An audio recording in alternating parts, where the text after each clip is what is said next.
வணக்கம். இன்றைய பார்வை உங்களை வரவேற்றுக் கொள்கிறது.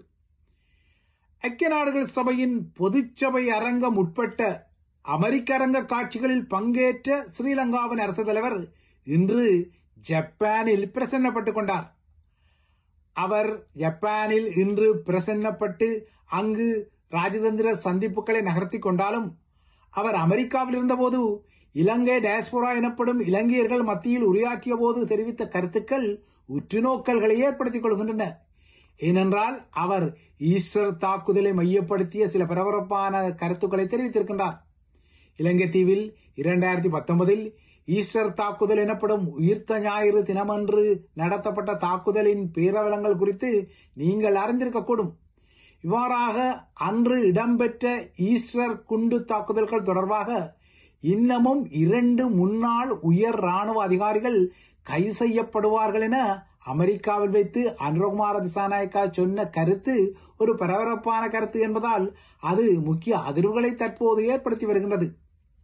உயிர்த்த ஞாயிறு தாக்குதலுக்கு பின்னால் உள்ள உண்மையை வெளியே கொண்டு வருவதற்கான விசாரணைகள் விரைவில் ஆரம்பிக்கப்படும் போது இந்த கைதுகள் இடம்பெறும் என அனுரகுமார திசாநாயக்கா குறிப்பிட்டாலும் அவ்வாறு அதிரடியாக தூக்கப்பட உள்ள 2 பிக் ஷாட்ஸ், அதாவது முன்னாள் ராணுவ தலைகள் யார் என்பது குறித்த பெயர் விவரங்கள் எதனையுமே அவர் அசுமாத்தியமாக வெளிப்படுத்தவில்லை.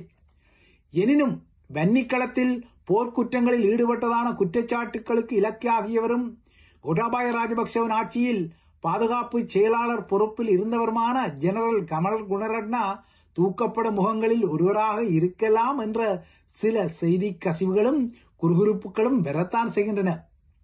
ஈஸ்டர் தாக்குதலுக்கு பின்னர் ராஜபக்சேக்கள் மீண்டும் ஆட்சிக்கு வந்தபோது இந்த படையமுகங்கள் உயர் பாதுகாப்பு பொறுப்புகளில் அமர்த்தப்பட்டதால் ஈஸ்டர் தாக்குதல் தொடர்பான விசாரணைகளுக்கு இவர்கள் தடையாக இருந்ததாகவும் தாக்குதல் தொடர்பான சில ஆதாரங்களை அழித்தும் மறைத்தும் தில்லாலங்கடித்தலங்களை செய்ததாகவும் இவ்வாறான இவர்களின் நகர்வுகளால் உண்மையான விசாரணைகள் திசை திருப்பப்பட்டதாகவும் அமெரிக்காவில் வைத்து அனுரகுமார திசாநாயக்கா தெரிவித்திருப்பது FBI உட்பட்ட இலங்கையில் இடம்பெற்ற ஈஸ்டர் தாக்குதல்கள் தொடர்பான விசாரணைகளில் பங்கேற்று ஒரு கன்க்ளூஷனை வழங்கிய அனைத்துலக பாதுகாப்பு தரப்புகளுக்கும் ஒரு புதிய தரவுகளாக இருக்கக்கூடும்.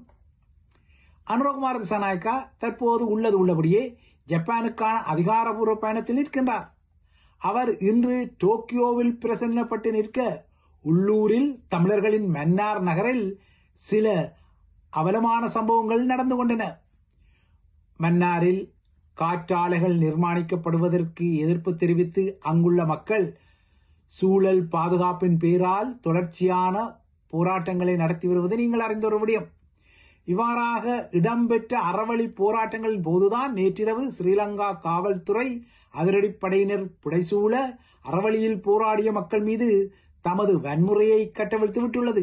மன்னாரை பொறுத்தவரை அங்கு நகர்த்தப்பட உள்ள காற்றாலை மின் திட்டம் உட்பட்ட அந்த பிரதேசத்தின் மீதான வளச்சுரண்டலுக்கு எதிராக மக்கள் அண்மைய நாட்களில் தொடர்ச்சியாக போராடி வருகின்றார்கள். மக்களின் விருப்பத்திற்கு மாறாக இவ்வாறான நிர்மாண பணிகள் எதுவும் இடம்பெற மாட்டாது எனவும் அதேபோல மன்னாரில் இடம்பெற்ற சில திட்டங்களுக்கு ஏற்கனவே அனுரகுமார திசாநாயக்கா ஆட்சிக்கு வர முன்னரே எதிர்ப்பு தெரிவித்த நிலையிலும் தற்போது அதே அனுரகுமார திசாநாயக்கா மன்னார் காற்றாலை திட்டங்களுக்கு பச்சை கொடி காட்டியதான விமர்சனங்கள் வந்துள்ளன.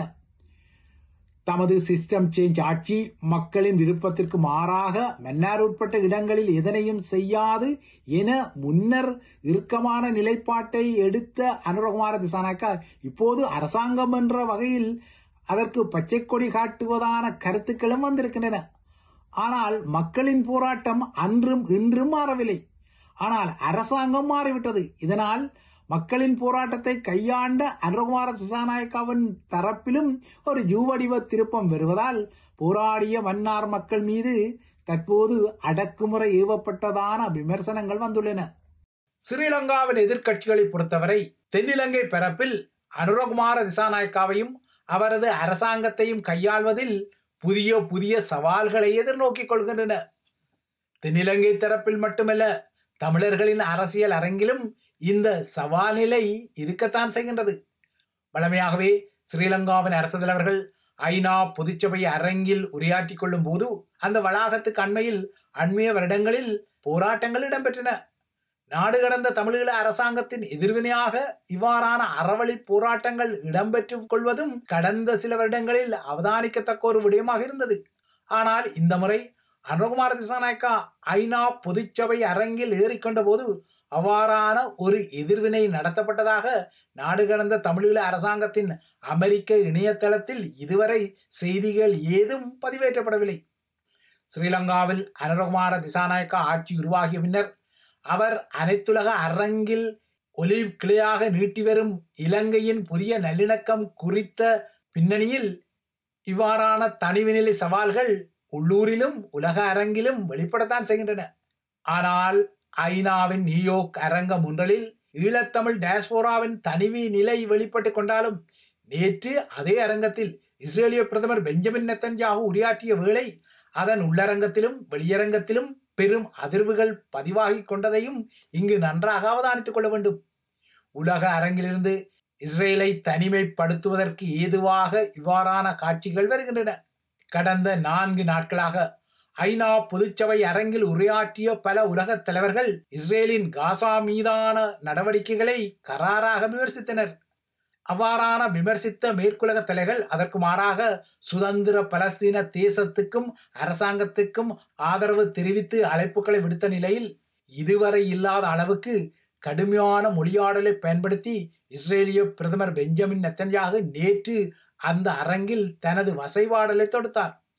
அவ்வாறாக வசைபாடிக்கொண்ட இஸ்ரேலிய பிபி பலஸ்தீன தேசத்துக்கு வழங்கப்படும் அங்கீகாரத்தை அவமானத்தின் அடையாளம் எனவும் சீறிக்கொண்டார். ஆனால் அவர் ஐநாவுக்கு உள்ளே பல ஆசனங்கள் வெறிச்சோடி இருக்க இவ்வாறான சீற்றத்தை வழங்க வேண்டிய நிலைமை வந்தது. நெத்தன்யாகு தனது உரையை வழங்க முன்னரே பொதுச்சபை அரங்கில் இருந்த பல ராஜதந்திரிகள் அவருக்கு எதிர்ப்பு தெரிவித்து அங்கிருந்து வெளிநடப்பு செய்தமை இஸ்ரேலுக்கு பெரிய அவமானமும் கூட. ஐநாவின் உள்ளரங்கத்தில் பல ஆசனங்கள் வெறிச்சோடிய அதேவேளை வெளியரங்கத்தில் பலஸ்தீன ஆதரவு போராட்டங்கள் நேற்று வீரியமாக இடம்பெற்றதையும் ஆயிரக்கணக்கான மக்கள் நியூயோர்க்கின் பிரபலமான டைம்ஸ் சதுக்கத்தில் அணிவகுத்து சென்றமையும் ஸ்ரீலங்காவின் புதிய அரசாங்கத்தை சரிவர கையாள முடியாமல் தள்ளாடும் டயஸ்போரா தமிழர் தரப்புக்கும் ஒரு முக்கிய செய்தியாக வருகிறது. அதாவது இலங்கையில் என்னதான் அடாது நல்லிணக்க குரல்கள் வந்தாலும் விடாது நீதி கோரும் குரல்களும் வரவேண்டிய ஒரு கடப்பாடு நேற்று பலஸ்தீன ஆதரவு மக்களால் ஈழத்தமிழர்களுக்கும் ஒரு மறைமுக செய்தியாகவே வழங்கப்பட்டுள்ளது.